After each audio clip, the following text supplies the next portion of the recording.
안녕하십니까. 반갑게 좀 맞아주세요. 네. 자, 오늘부터 이제 그 파이널이죠. 그 최종 정리를 하고, 그 다음에 여러분들 이제 매주 문제가 나갈 텐데, 이제 시간이 굉장히 많은 시간을 할애하는 정리는 아니고, 이 강의의 취지는 뭐냐면, 여러분들이 그 자료를 하나 나눠드렸죠. 그래서 아주 기본적으로 알아야 될 내용과, 두 번째는 OX를 넣어놨어요. 그래서 OX를 정리하면서 여러분들이 수업을 들었을 때 이론적으로는 대충 좀 알겠는데 그게 말로 표현됐을 때 어떻게 다가올 것인가, 그거에 대한 문제를 해결하는 강의라고 보시면 돼요. 그래서 굉장히 난해하거나 굉장히 어려운 내용은 여기를 넣진 않았어요. 다만 여러분들이 여기 있는 OX 정도를 해결할 수 있으면 뭐 재정학 때문에 뭐 떨어지거나 뭐 그런 일은 없을 거다라고 말씀을 드리고요. 다만 이 강의를 들으면서 정리를 이제 꾸준히 하겠지만 내가 좀 부족한 부분이 있다. 풀으라고 할 때 좀 풀어. 지금 풀지 마. 풀으라고 할 때 풀어. 풀으라고 할 때. 그래서 먼저 이제 OT를 살짝 하는 거예요. 그래서 먼저 그 강의를 듣다가 자기가 조금 이 내용을 좀 잘 모르겠다. 가져가세요. 프린트 있어요. 그리고 프린트 있으니까 그 모르겠다 그러면 전에 찍어놨던 강의들로 보완을 하시면 됩니다. 이거 좀 뒤에 좀 놔주실래요? 다 가지고 뒤. 네. 그래서 보완을 좀 하시면 돼요. 그래서 너무 어려운 거 공부하려고 하지 마시고 적어도 여기 있는 내용들은 여러분들이 해결을 하면 정말 그냥 될 거다라는 거예요. 자꾸 이 책 자체가 너무 두꺼우니까 겁을 먹는 경우가 있다. 그리고 매주 나가는 우리 시험 문제 있잖아요. 이제 그거 잘 푸시고 궁금한 거 있으면 질문하시고 이렇게 진행을 하면 되고요. 먼저 기본 내용 정리는 굉장히 간단하게 할 거예요. 굉장히 간단하게 할 거고 OX에 나온 내용들을 이제 중점으로 하면서 설명을 할 거고요. 그 다음에 특히 뒤에 답이 있어요. 근데 이따가 간단하게 설명을 하고 OX를 풀 시간을 드릴 건데 답은 절대로 여기서 보지 마세요. 왜냐면 답을 이게 습관되더라고. 이게 답을 드리면 사실 답을 따로 드리려고 했어요. 근데 따로 주면 답이 이제 혼란이 생기잖아. 막 여기 날라가 있고 저기 날라가 있고. 물론 성격이 깔끔하신 분들은 잘 하시겠지만 그렇지 않은 분들은 답이 혼동되니까 붙여드린 거예요. 단 이번 시간에 제가 시간을 드리고 제 해설을 듣고 스스로 충분히 이해할 때까지는 답을 보지 마세요. 그리고 수업하고 끝나고 나서 복습할 때 답을 보시는 게 좋겠다라고 말씀을 드려요. 꼭 그것만 지켜주시면 여러분들이 지금 기본 이론부터 뭐 객관식 문제풀이 그리고 OX까지 자료는 충분히 드렸어요. 충분히 드렸고 그 다음에 여러분 스파르타 하는 문제까지 드렸으니까 요것만 여러분들이 한 3번 정도 돌리고 가시면 재정학은 내년에 우리 만나지 말자. 내년에 만나지 말자고요. 그죠? 그렇게 하면 됩니다. 자, 먼저 시작을 좀 해볼게요. 그래서 먼저 이제 파레토 효율성의 조건이 있죠. 그러면 이제 재정학을 처음 시작하는 분들이 그 아주 긴 페이지를 장식하고 있으나 이것들에 대해서 시험 문제는 많이 출제되지 않아요. 그럼 우리가 기억해야 될 것은 우리가 소비의 교환의 효율성이죠. 그래서 MRS를 뭐라고 불렀어요? MRS를 한계 대체율이라고 불렀어요. 한계 대체율. 객관식 시험이기 때문에 한계 대체율로 출제가 됩니다. 그래서 소비의 효율성은 뭐였다? MRS XYA와 MRS XYB가 같을 때 형성이 된다라고 말씀을 드렸죠. 에지워즈 상자에 그림이 있으나 그림을 안 해오셔도 돼요. 그건 이제 설명을 하기 위해 준 거죠. 지금 파레토 효율성의 조건이라는 주제가 나온 이유는 뭐냐면 우리가 이제 순서가 이거잖아요. 이 사회에는 평가하는 기준이 두 개가 있다. 효율성과 공평성이 있는데 이거는 어떻게 하면 높일 수 있을까를 본 후에 정부가 개입해서 어떻게 좋게 만들까 이 얘기를 하는 거니까 요거에 대해서 굉장히 초점을 맞추는 시험 문제는 없어요. 아주 기본적인 얘기를 하고 있다. 그 다음에 생산의 효율성은 뭐였어요? MRTS가 뭐였어요? 한계 기술 대체율이었어요. 한계 기술 대체율. 한계 기술 대체율. 그래서 얘는 이제 등량 곡선이라는 개념으로 MRTS, LK, LKX와 그 다음에 MRTS LKY가 같을 때 생산의 효율성이 달성된다라고 했고, 분명한 건 여러분들은 이걸 한글로 기억하셔야 돼요. 시험 문제는 한글로 나오기 때문에. 세 번째, 종합적 효율성은 뭐였다? MRT와 MRSB였죠. 그래서 MRT는 조금 한글로 해석하면 여러 가지로 해석을 해요. 한계 변환율이라고도 하고, 한계 전환율이라고도 하고, 한계 변화율이라고도 해요. 근데 이제 제가 많이 쓰는 건 이제 변환율을 많이 쓰죠. 변환율. 한계 변환율 이렇게 쓴다. 그죠? 그래서 종합적인 효율성이 달성되는 것은 우리가 MRS XY의 A와 MRS XY의 B가 MRT XY 요거였죠. 요거랑 같을 때다 라는 거였어요. 그죠? 여기서 이제 하나 더 기억해주면 좋은 게, 우리가 이제 MRS는 계속 쓰잖아요. 그럼 우리가 이걸 뭘로도 바꿔 쓸 수 있다? 뭐분의 뭐로 바꿔 쓸 수 있죠. 그래서 한 개의 효용으로 바꾸면 뭐분의 뭐로 바꿔 쓸 수 있어요? mu y분의 mu x 이렇게 바꿔 쓸 수 있죠. 그죠? 그래서 이걸 기억하는 방법이, 일단 뿌리를 박아라. 미안합니다. 그렇게라도 좀 기억을 해주시고, 그 다음에 MRTXY는 뭘로 바꿀 수 있어요? MRTX는 MCY분의 MCX로 바꿔줄 수 있다 라는 거죠. 그래서 이 정도는 여러분들이 기억을 하시고 한글로 바꿔도 바꿀 수 있으셔야 됩니다. 아시겠죠? 그렇게 체크하시면 될 것 같고요.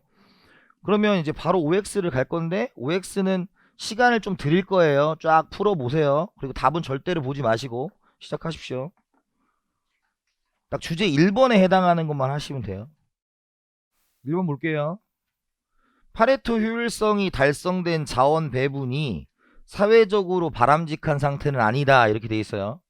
그러면 첫 번째가 요 바람직한이란 단어가 있죠.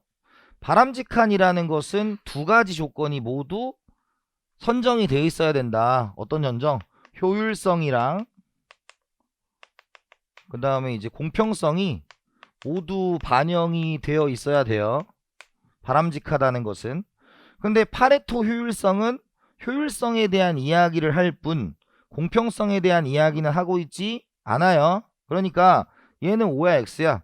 O가 되는 거죠. 그죠? 왜? 효율성만 반영을 하는 거기 때문에. 두 번째, 파레토 최적을 낳는 자원 배분은 무수히 많다라고 되어 있죠. 그래서 파레토 최적을 낳는 기준이 뭐였냐면 이거였어요. 우리가 X가 있고 여기가 Y가 있으면 이렇게 그려지는 게 뭐였어요? 생산 가능 곡선이죠. 그 중에서 이렇게 X와 Y양이 결정되면 우리가 뭐가 만들어진다? 에지워즈 상자라는 게 만들어진다 그랬어요. 그래서 요 기울기가 뭐였어요? MRT XY가 있는 거죠. 그 다음에 여기에 요렇게 여기 뭐였어요? MRS XY가 같은 기울기가 같은 요점이 무수히 많을 거 아니야. 그죠? 그러니까 이 그래프가 중요한 게 아니라 파레토 효율 최적을 낳는 자원 배분은 무수히 많다라는 걸 이해하면 끝나는 거예요. 그냥 우리가 한 점에서만 굉장히 효율적이다 이건 아니라고. 이해됐어요? 그리고 이건 뭐다? 5가 돼요. 5가 됩니다. 그 다음에 세 번째, 파레토 기준은 두 사람의 효용을 비교할 수 있을 때 적용이 가능한 기준이다 그랬어요. 첫 번째가 뭐냐면 효용을 비교한다라는 것은 X가 어떻고 Y가 어떻고 이거에 대한 직접적인 비교가 들어가는 거잖아요. 그런데 파레토는 그게 아니라 그냥 두 사람이 모두 그냥 커지면 그뿐이에요. 그러니까 얘가 뭐 누가 더 커졌다 이런 개념은 아니라고. 그러니까 비교할 수 있을 때가 아니고 그냥 적용이 비교할 수 있을 때가 아니라도 적용은 가능한 거죠. 왜? 둘 다 그냥 커지기만 하면 되니까. 둘을 꼭 비교하는 개념은 아니다. 그리고 요건 뭐가 된다? X가 돼요. X가 돼요. 4번, 파레토 최적 상태는 누군가의 희생, 감소 없이는 어떤 사람의 후생 증대가 불가능한 상태다. 맞아, 틀려요? 맞죠? 그래서 우리가 이 개념을 기억해야죠. 파레토 개선과, 그죠? 파레토 최적이죠. 그죠? 그러니까 파레토 개선은 둘 중 하나가 감소하는 경우가 없고 둘 다 증가하거나 한쪽은 가만히 있어도 증가할 때 가능한 거고, 얘는 이건 어때요? 한쪽이 감소하지 않고는 가능하다, 불가능하다? 불가능하다. 그래서 요 4번은 요 개념 자체를 그냥 외우시면 됩니다. 그죠? 그래서 누군가의 희생 없이 어떤 사람의 후생 증대가 불가능한 상태다 라고 보는 것이고, 5번 모든 파레토 효율적인 배분 상태는 모든 파레토 비효율적인 배분 상태에 비해 모든 사람에게 선호된다, 이렇게 돼 있어요. 동그라미가 뭐냐면 이 모든이란 단어야. 모든이란 단어. 자, 예를 들어서 여러분들이 이렇게 돼 있잖아요. 우리가 이제 효용 가능 경계를 보면 UA가 있고 이렇게 UB가 있었어요. UA와 UB가 있어요. 그래서 이런 식으로 이제 효용 가능 경계가 나오죠. 생산 가능 곡선이 매끈한 이유는 우리가 어쨌든 생산에 대해서 비율을 좀 따질 수가 있는데, 이 소비 쪽에서는 그 사람의 효용이 어느 정도인지 정확하게 책정이 불가능하니까 이런 형태가 나온다 이거야. 그러면 예를 들어서 지금 막 A점이 있다라는 거죠. A점이 있다. 그러면 파레토 개선이 되는 건 어때요? 이렇게 가는 거잖아요. 그죠? 근데 만약에 이럴 수도 있어요. 점이 여기 있어요. 여기 있어요. 그런데 여기 있는데 우리가 여기는 파레토 개선이에요, 개선되지 않은 거예요? 효율이야, 비효율이야? 에? 뭐라고요? 여기가? 안에 있는데? 기본적으로 자, 선 위에 있으면 효율, 안에 있으면 비효율. 아주 기본적인 거예요. 그죠? 근데 얘가 만약에 효율로 가면 여기 위에 있는 점으로 하나만 가면 되잖아. 그죠? 그러면 지금 비효율 상태에서 효율 상태로 갔어요. 개선이 됐다는 게 아니라 비효율에서 효율로 갔다 이거예요. 그러면 지금 이렇게 갔을 때 전체적으로는 파레토 효율 상태로 갔죠. 근데 UB의 효용은 커졌어요, 작아졌어요? 작아졌다고. 극단적으로 굉장히 높은 효용을 누리고 있다면 그렇지 않은 경우도 존재하니까 모든이란 단어가 틀렸어요. 모든이란 단어가 틀렸다고. 이랬어요? 그렇게 체크하시는 거고. 그 다음 6번 효용 가능 경계는 주어진 생산 자원으로 얻을 수 있는 최대한의 효용의 조합을 나타낸다 라고 했습니다. 그래서 최대한의 효용의 조합을 나타낸 것은 효용 가능 경계 개념입니다 라는 얘기고요. 그죠? 그 다음에 7번 주어진 생산 자원이 완전히 고용되면 효용 가능 경계 위에 한 점을 얻는다 그랬어요. 자, 이쪽에서 가장 많이 나오는 패턴의 문제는 뭐냐면 우리가 지금 종합적인 파레토 최적을 할 때 뭐에 대해서 얘기했어요? 소비와 생산과 종합적을 얘기했어요. 그럼 소비는 뭘로 따져야 돼요? 한계 대체율이라고 하는 효용으로 따지는 거죠. 그 다음에 생산은 생산량으로 따지는 거잖아요.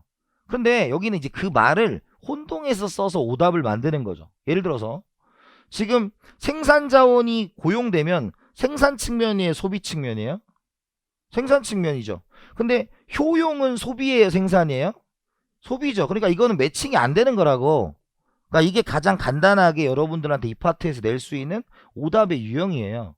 이해갔어요? 그래서 종합적인 거냐 소비냐 생산이냐 할 때 소비면 뭘 갖고 집어넣어야 돼요? 한계 대체율을 갖고 시비를 털어야 되고, 너무 이거 고상하지 못한 말인데, 한계 대체율을 이용 및 사용해야 하고, 그죠? 생산일 경우에는 한계 기술 대체율을 사용해라.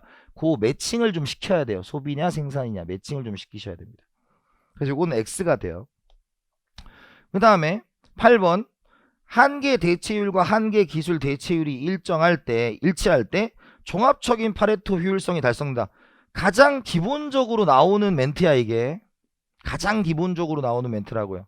자, 이거 O예요, X예요? X야. 왜? 한계 대체율과 한계 기술 대체율이 아니라 뭘로 바뀌어야 돼? 한계 변환율로 바뀌어야 되겠죠. 참고로 여기 있는 요 OX는 뭐 기존에 중요한 것 플러스 기존에 출제됐던 것들에 대한 것들입니다. 그래서 다 익히셔야 돼요, 여러분들이. 아시겠죠? 그래서 여기는 한계 대체율과 뭐로 바꿔야 돼? 한계 변환율이 일치할 때로 바꾸셔야 됩니다. 자, 9번입니다. 자, 9번 여기 빠졌는데 9번을 할게요. 9번에 보면 한계 대체율이 한계 변환율보다 크다면 소비와 생산의 조절을 통해서 파레토 개선이 가능하다라는 건 무슨 뜻이냐면 이런 뜻입니다. MR, S, X, Y가 있고 그 다음 MRT, XY가 있습니다. 그죠? 그럼 MRS, XY는 뭐분의 뭐로 쓰면 되죠? MU, Y분의 MU, X가 되고 얘는 MC, Y분의 MC, X가 됩니다. 그죠? 근데 만약에 문제가 한계 대체율이 한계 변환율보다 크다. 얘가 3이고 얘가 2다 이런 뜻이에요. 3이고 2다. 자, 요 3이 무슨 뜻입니까? 3이 3을 이렇게 바꾸면 되지. 1분의 3으로 바꾸면 되죠. 얘는 1분의 2로 바꾸면 되죠. 읽으면 이런 뜻이에요. Y의 한계 요용이 1만큼 좋은데 X가 3이라는 얘기는 X가 몇 배 더 좋다는 얘기야? 3배 더 좋다는 얘기입니다. X가 3배 더 좋다는 얘기예요. 그 다음에 요걸 읽으면 어떻게 돼요? 한계 비용이니까 Y제를 하나 만드는 비용하고 X제를 하나 만드는 비용 중에서 X제가 몇 배 비싸다? 2배 비싸다 이런 뜻이죠. 그러면 Y가 X보다 몇 배가 좋아? 3배가 좋고 비용은 2배밖에 안 된다면 X를 더 만들어야 될까요? 덜 만들어야 될까요? 더 만들어야 되겠죠. 그 얘기를 하는 거라고. 그럼 이렇게 되면 어떤 거예요? 여기다가 쓰면 어떻게 써야 돼? X제 생산을 늘리고 그죠? Y제 생산을 뭐 하면 된다? 줄이면 된다. 이 정도죠. 이해됐습니까? 그럼 여러분들 지금 토픽 1에서 시험 문제 낼 수 있는 부분이 뭘까요? 물론 여러분들 재정학 연습에 보면 이 파트가 굉장히 두껍고 막 나오지만 그 두꺼운 게 중요한 건 아니라고 항상 말씀드려요. 수업할 때. 그럼 여러분들한테는 2개를 물을 거라고 여기서. 첫 번째, 파레토 효율성이 달성이 되면 공평성과 관련이 있습니까? 없습니까? 없다. 이걸 꼭 기억하셔야 돼요. 공평성하고 상관이 없어요. 공평성하고 상관이 없고. 두 번째는 우리가 파레토 효율성의 조건 있죠. MRS, XY, A와 MRS, XY, B, MRT가 있을 거 아니야. 거기서 그 생산과 종합적인 거 할 때 꼭 한계 기술 대체율을 갖다 집어넣는다고요. 그것만 여러분들이 찾아낼 수 있으면 요 파트 자체에서 낼 수 있는 건 별로 없어요. 참고로 이걸 자체 문제로 출제하는 경우는 없어요. 없어요. 그냥 파레토 효율에 대해서 전반적으로 다 써놓는 문제가 있을 뿐이지 요것만으로 내는 문제는 없습니다. 아시겠죠? 2가지 초점을 잘 맞추시고요. 두 번째 주제로 가겠습니다. 자, 보시면 첫 번째 이제 후생경제학의 정리죠. 그래서 파레토 효율성을 달성하는데 후생경제학의 정리가 있습니다. 그래서 일정리, 이건 일정리, 이정리는 그 자체로 출제를 해요. 그냥 그 문장 자체로 출제를 하기 때문에 여러분들이 꼭 익히셔야 되고요. 1번에 모든 개인은 선호체의 강단존성, 모이스 베러겠죠. 그 다음에 외부성 공공재들의 시장 실패 요인이 존재하지 않는다면 일반 경쟁 균형은 파레토 효율적이다. 뭐 이런 거예요. 뭐 한번 보시면 되겠고. 두 번째, 후생경제학의 이정리는 우리가 첫 번째가 무엇에 초점을 맞췄다면 얘는 효율성에 초점을 맞춘 거죠. 효율성에 초점을 맞췄고 얘는 모든 개인들이 연속적이고 강단조성 및 볼록성을 측정하면 여기에만 나온 게 뭐가 있다. 이 볼록성이란 단어를 여기서 집어넣었어요. 볼록성. 볼록성의 정의는 골고루 소비하는 게 만족감이 높다는 뜻이에요. 골고루 소비하는 게 만족감이 높다. 그래서 무차별 곡선할 때, 근데 이것도 질문을 하시더라고. 무차별 곡선할 때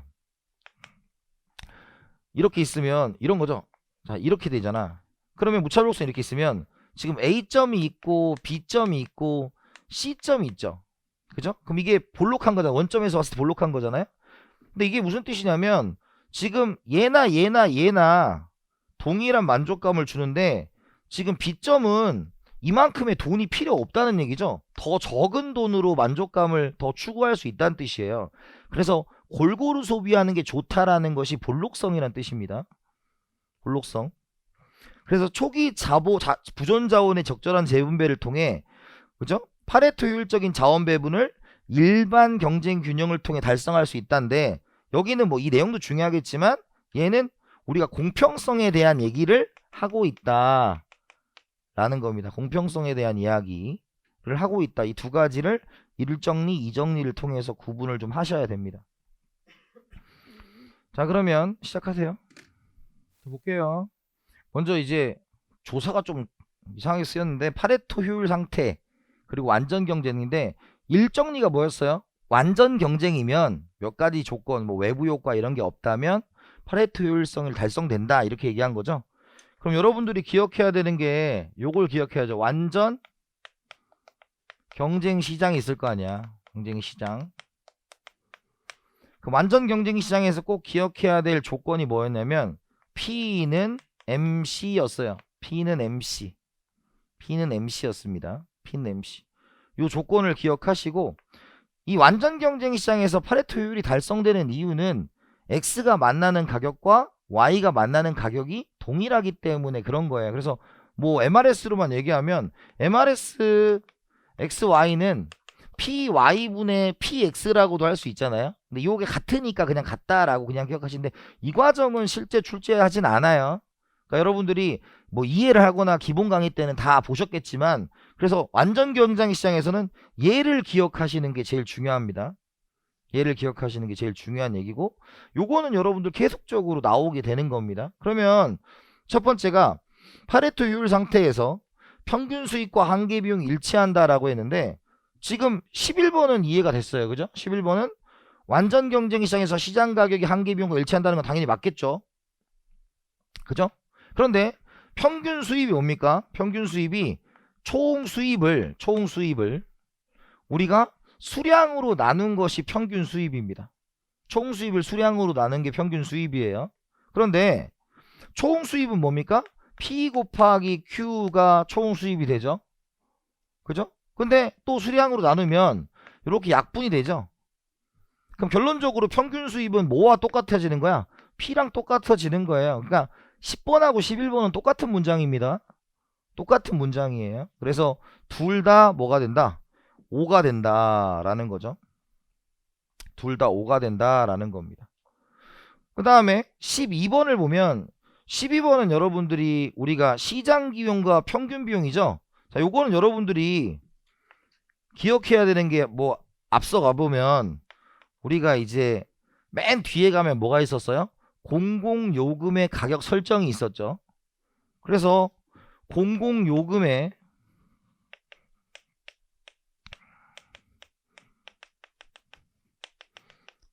가격 설정을 했을 때 우리가 P꼴 MC로 잡는 걸 우리가 뭐라 그랬어요? 한계 비용 가격 설정이라고 얘기했고, P 이꼴 AC로 만드는 것을 우리가 뭐라 그랬어요? 평균 비용 가격 설정이라고 했어요. 그런데 이거 잘 나오는 거니까 장점이 뭐였습니까? 장점 P 이꼴 MC는 뭐의 조건을 달성한다? 완전 경쟁 시장의 조건을 달성하죠. 그러니까 효율적이다. 효율적 생산량이에요. 근데 단점은 뭐가 되겠습니까? 단점은 손해가 난다 그랬죠. 손해. 왜? 고정 비용을 뽑지는 못하니까. 이걸로 MC라는 것은 내가 한 단위를 추가할 때 들어가는 비용만 드리는 거지 고정 비용을 뽑는 건 아니잖아요. 그러니까 손해다, 기업이. 반대로 여긴 어때요? 손해가 없죠. 손해가 없어요. 그죠? 그 다음 얘는 뭐다? 비효율적이죠. AC가 뭐 하기 때문에 더 높기 때문에. 이해가요? 그러니까 결론이 뭐냐면 MC와 AC 중에서 지금 얘가 큰 거죠. 그런데 P는 얘랑 같은 게 완전 경쟁 시장이니까 요거는 성립을 해야 안 해요? 안 한다. 이해되셨어요? 그거 하나 체크해 두시면 될 것 같고.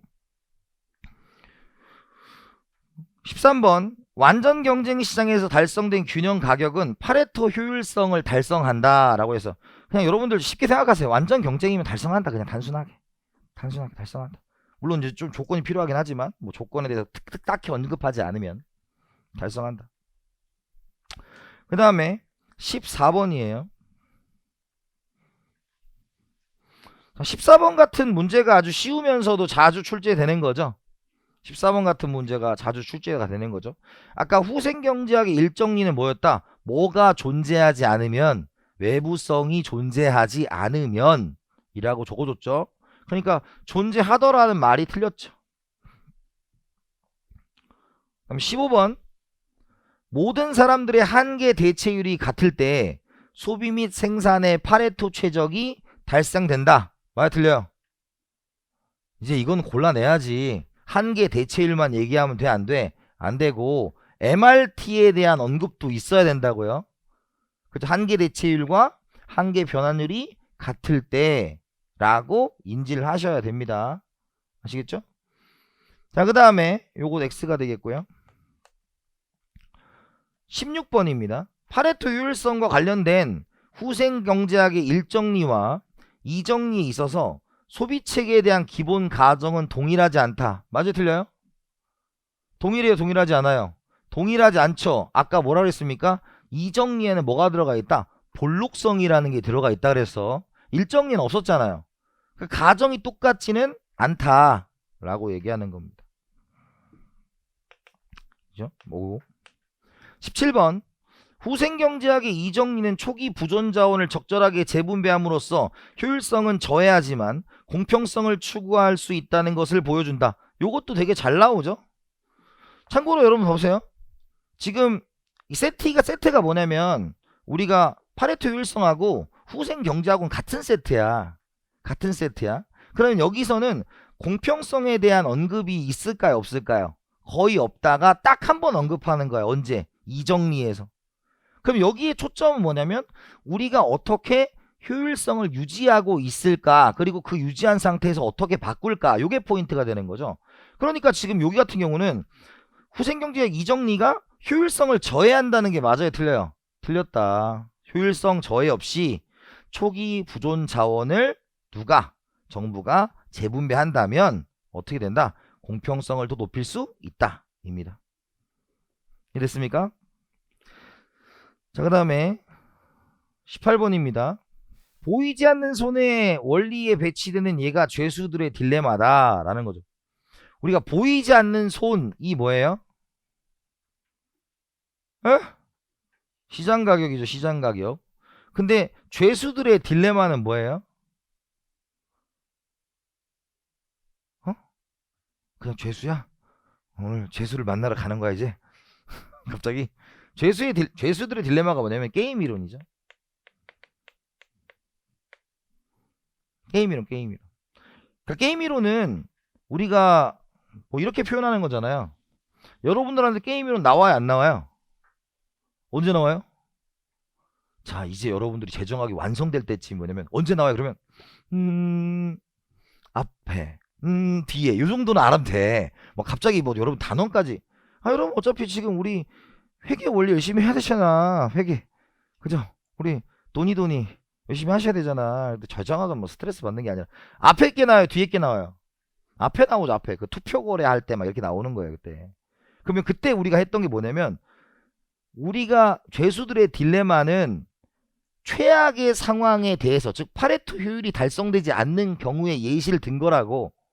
이가요? 우리 시험에 나왔죠. 작년에 한번 나왔다고. 양을 키울 거냐 말 거냐 해서 벌금. 자, 우리 시험에 꼭 내드릴게요, 제가. 네, 알겠습니다. 네, 그래서 이거는 뭐예요? 게임 이론 같은 경우는 우리가 파레토 효율을 달성하지 못하는 경우에요. 요거 파레토 효율을 달성하지 못하는 예시가 이거다 라는 걸로 체크해 주시면 됩니다. 그럼 이 정도만 알고 넘어가시죠. 그러니까 이건 뭐예요? 오해요. 배치되는 거니까. 자, 그 다음에 요게 이제 2019년에 기출된 문장 한 줄이에요. 후생정리야? 경제학이죠? 그죠?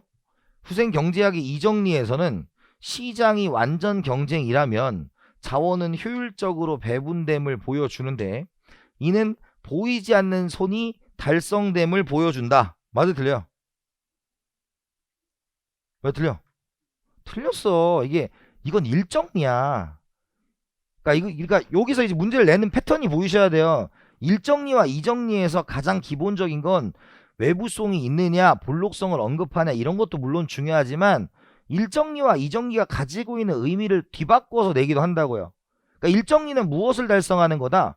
효율성을 달성하는 게 목표고, 이정리는 우리가 효율성을 침해하지 않으면서 정부의 자원 배분으로 공평성도 달성할 수 있음을 보여주는 거예요. 그러니까 요건 일정리고, 일정이니까 XX.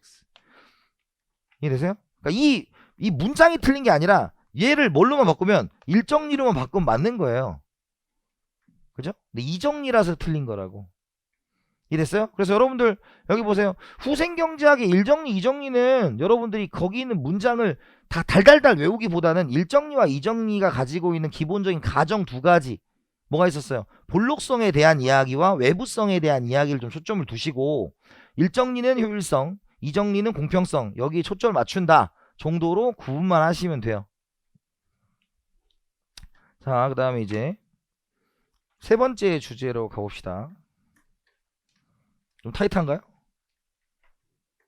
할만해? 근데 아까부터 이렇게 흐뭇한 얼굴로 날 바라보고 있어요. 아빠인 줄 알았잖아.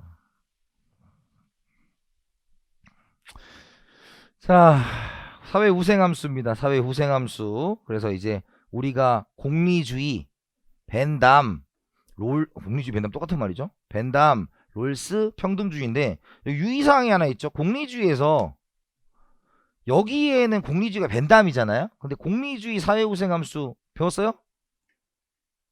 에지워즈, 에지워즈, 에지워즈.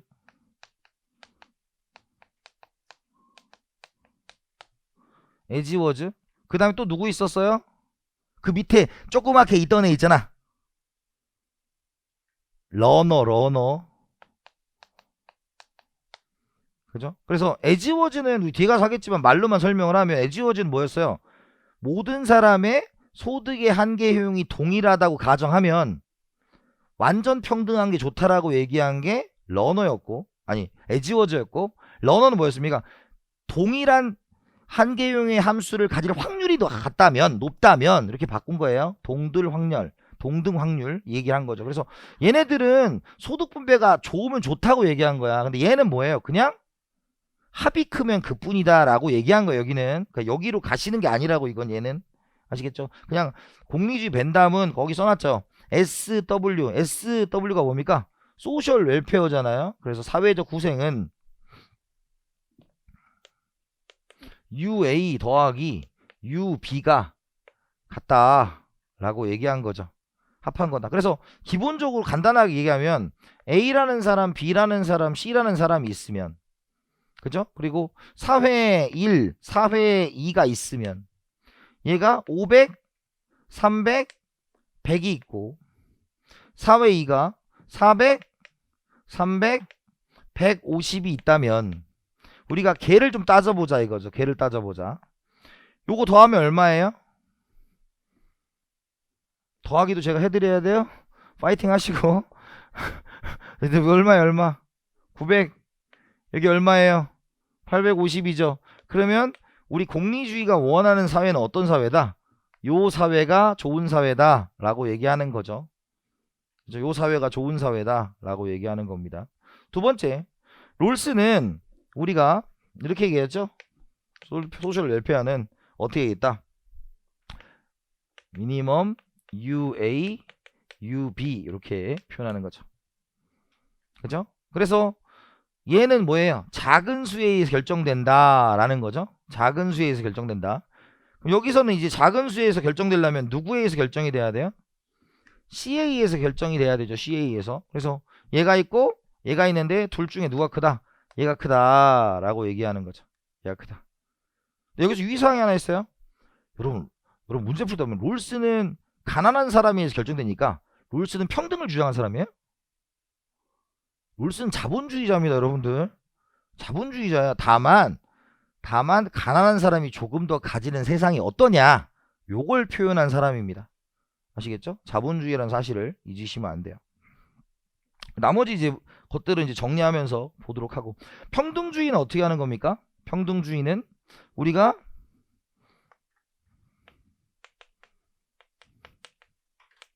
여기 곱해서 나타나는 거죠. 곱해서 나타나는 거고. 그 다음에 우리 마지막으로 나오는 LO의 불가능성 정리는 어떻게 만들어지는 거예요? 그것도 우리 한번 나왔잖아. 지난 시간에, 지난 시험에. 그래서 볼록성 이 시험에 나왔잖아요. 그래서 여기는 뭐였다? 합리적이면서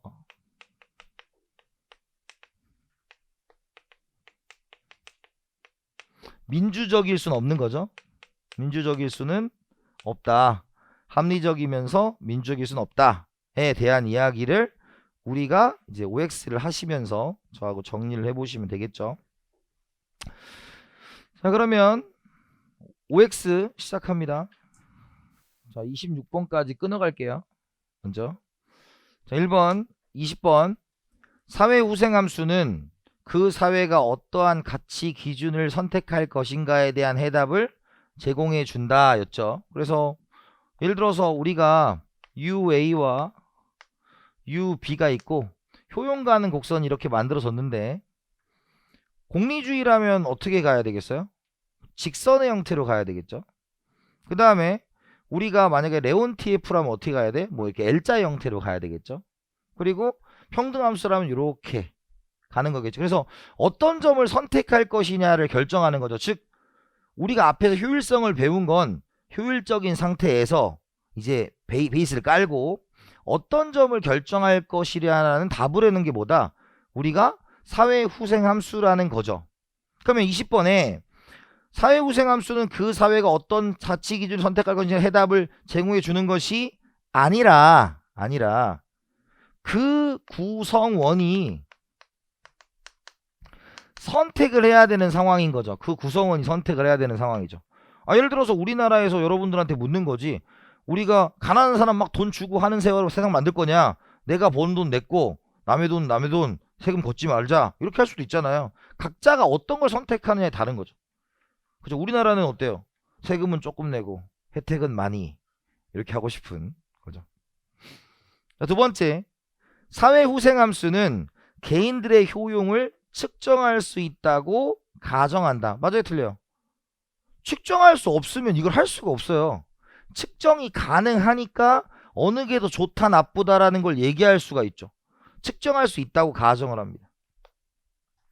그 다음에 세 번째, 사회후생을 극대화시키는 배분은 파레토 효율을 실현한다라는 거예요. 그러니까 사회후생을 극대화시키는데 일단 파레토 효율이 실현된 상태에서 어떤 점을 선택할 거냐의 문제죠. 그러니까 당연히 후생을 극대화시킨다라는 것은 효율성, 공평성을 모두 고려했을 때 당연히 실현되는 곳이겠죠. 그죠? 23번. 어떤 배분이 총효용 가능 경계선에 있다면 그 배분에서는 효율과 공평을 동시에 증가시킬 수 없다라는 거예요. 예를 들어서 여기 있다고 쳐. 여기. 그죠? 여기 있어요. 그러면 지금 얘가 어디 있는 거야? 총효용 가능 경계선에 있는 거죠. 근데 총효용 가능 경계선이 이렇게 갔어요. 그럼 효율성은 유지가 됐어요? 안 됐어요? 됐죠? 그러면 공평성이 증가시킬 수 있어요? 없어요? 공평성을 증가시킬 수 있어? 없어? 있죠? 그러니까 지금 배분에서는 효율과 공평을 함께 증가시킬 수는 없다라는 것은 효율은 그대로 유지되는 거죠. 증가가 되는 건 아니잖아.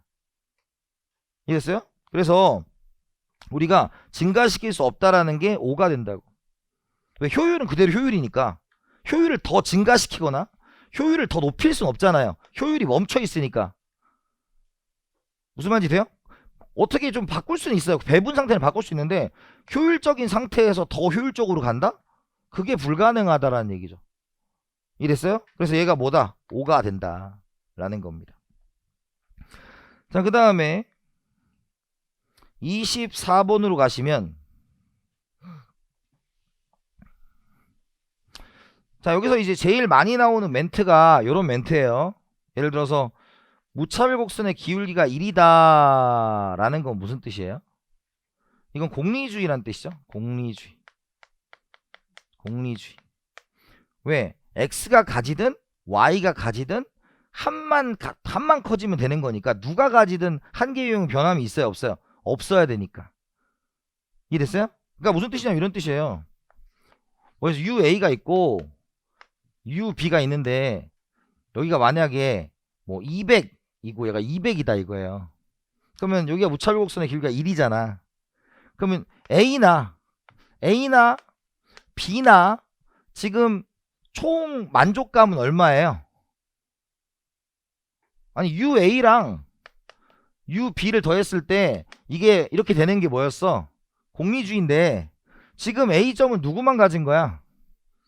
B만 가진 거죠? B가 200 가진 거잖아. 여기는 누가 가진 거야? A만 200 가진 거죠? 그런데 어쨌든 둘이 합치면 A점이나 B점이나 200으로 똑같잖아요. 그러니까 효용이 똑같으니까 상관이 없잖아요. 게다가 이럴 수도 있지 이렇게. 여기 100 가지고 100 가져도 상관이 있어요 없어요? 없죠. 그러니까 다 똑같으니까 요게 뭐다? 마이너스 1인 사회 후생함수가 뭐다? 공리주의라는 얘기야. 그러니까 요 그냥 요 문장을 기억하시면 돼요. 기울기가 마이너스 1일 때는 공리주의다 라는 겁니다. 공리주의. 그러면 어떤 사람이 낮은 효용을 갖는다고 해서 더 큰 그의 효용 수준의 가중치를 부여하지 않는다. 이 가중치가 나오죠. 가중치. 그죠? 우리가 그 공리주의의 가장 기본 문제는 한계 소득의 한계 효용이 둘 다 뭐 해야 돼? 같아야 되는 거지. 그래서 가중치가 있는 거 아니에요. 가중치 없죠. 그래서 공리주의에서는 24번은 뭐가 된다? 5가 됩니다. 25번 공리주의 사회 후생함수는 소득을 공평하게 재분배해야 된다는 주장이 유력한 근거가 될 수 있다는데 지금 여기는 여기다 하나 여기서 벤담이라고 그냥 써요. 벤담. 그러니까 출제 의도는 벤담이에요.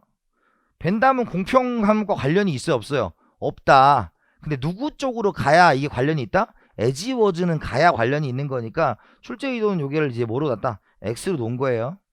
그러니까 에지워즈는 에지워즈라고 딱 줘요 여러분들. 그러니까 그냥 공리주의만 하면 에지워즈를 생각하지 않으셔도 됩니다. 아시겠죠? 자, 그 다음에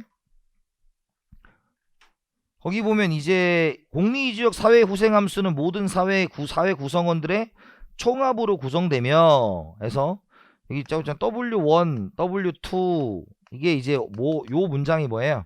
19년에 나왔던 기출 문장이 되겠죠. 그죠? 그래서 요건 5예요, X예요. 5입니다. 그래서 지금 20번에서 26번까지는 뭐 특별한 건 없는데 공리주의 사회구생함수의 기울기가 뭐다? 마이너스 1이다. 요 정도는 기억을 좀 해두시고요. 잠깐 쉬었다가 하겠습니다. 아시겠죠? 쉬었다 하겠습니다.